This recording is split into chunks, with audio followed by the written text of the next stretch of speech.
Welcome to BikeReview.com.au. Today I've got Triumph's 2016 Tiger Sport. So it's a touring model. Obviously it's powered by the 1050cc triple cylinder engine, which has been made so famous by their Speed Triple model. And basically this bike has been around for a while. However, with this newest offering, they've added a whole heap of electronics to it. Got a ride-by-wire throttle, which makes traction control possible, ride modes possible. Also got cruise control as standard, which is another nice feature. They've really gone all out to make this a much improved model, and obviously the price has gone up a little bit, but the RRP is $17,150 plus on-road costs, which is really good value for basically a touring machine. Obviously you've got no luggage as standard, and this arrow exhaust on this bike here is an aftermarket accessory. Still pretty quiet. It's a really nice machine. You've got nice soft suspension.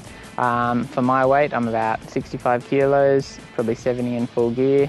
The rear end is a little bit stiff. I've ridden it 2-up and it's pretty much perfect for that, and it's sporty enough that you can really enjoy this bike through pretty much any conditions, which is how I prefer it. I never want it too soft. That's great if you're just touring, but this is really an all-rounder which can do pretty much anything, which to me, that's what I always look for, and I think that's what's going to appeal to a lot of people with this motorcycle. It's a very capable tourer. The work they've done with that ride-by-wire, the throttle response is just, it's brilliant. I've been mainly riding in road. There's also sport for a more aggressive ride mode, and rain for when the conditions are poorer. So you can control the modes through the dash, through one of the buttons on the dash. There's 2 buttons there. Basically that allows you to toggle between the 3 modes. Very easy to use, just a single push and you go to the next mode. You've also got your left switch block, which has a whole lot of extra information. You can go through into your setup and kind of the more advanced settings that you wouldn't probably use when you're moving, obviously.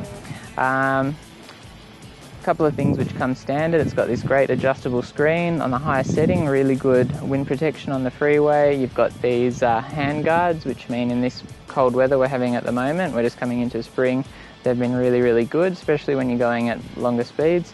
From a styling perspective, you've got the single-sided swing arm, which is kind of one of the things that Triumph have maintained. To me that's really nice, but again, I've owned a Speed Triple in the past, so I'm probably a little bit biased about this bike, which I really love.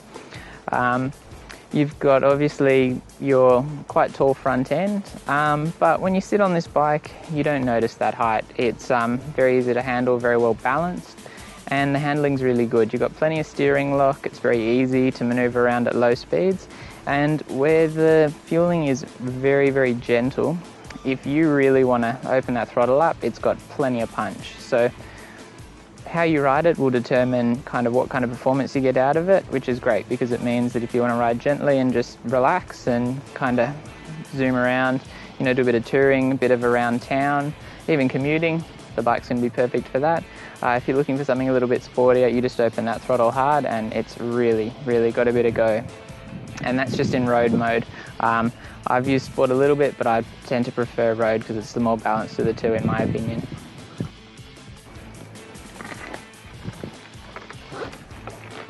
So as you can see here, I've got both feet flat to the ground.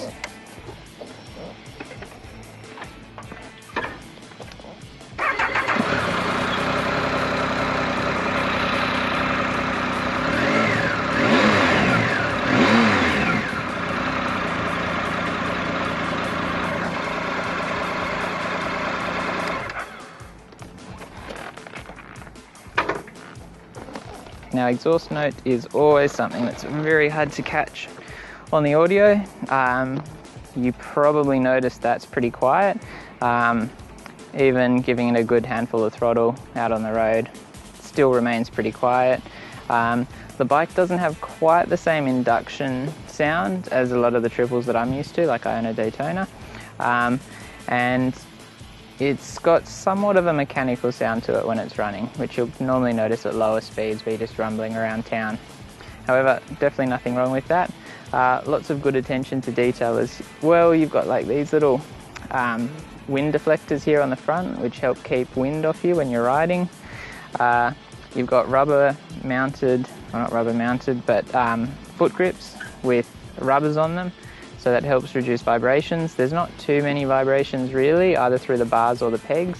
However, you will notice them in the mirrors. You've got good vision through the mirrors at low speed. However, once you start moving, the vibrations kind of become quite apparent because these are solid mounted to the bars, and it becomes very hard to tell what's behind you. You can tell if someone's there, but identifying them's another thing entirely.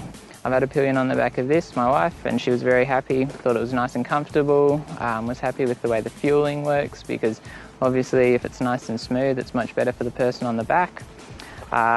Basically those front brakes are Nissan 4-pot calipers on 320mm rotors. They do a really, really good job. There's not a heap of bite, so basically what that means is you're not going to be, grabbing a handful of brake and going, right down into the forks. Forks are also really well supported while I'm talking about that, so you can be quite hard on the brakes and there's not a heap of dive. So the bike's really, really well balanced in that regard. The rear brake, it's not the most powerful, but enough for controlling going through corners or low speed. Generally speaking, if I'm in traffic, I was just using the low brake and hardly using the rear brake and hardly using any of the front at all. So quite typical of a triple, really, really torquey. Obviously you're looking at about 130 horsepower. I don't really know what to say about that. That's more than enough for pretty much anything you'd be wanting to do on the road legally, with heaps and heaps to spare. So to me, that's a nice area, especially on a bike like this. Because of the tall gearing, you are able to cruise along at low revs, which means you get really good mileage. Even 2 up, the mileage is really, really good. And I believe the 20-litre tank, you're meant to get about 5 litres per 100k, so you should get about 400.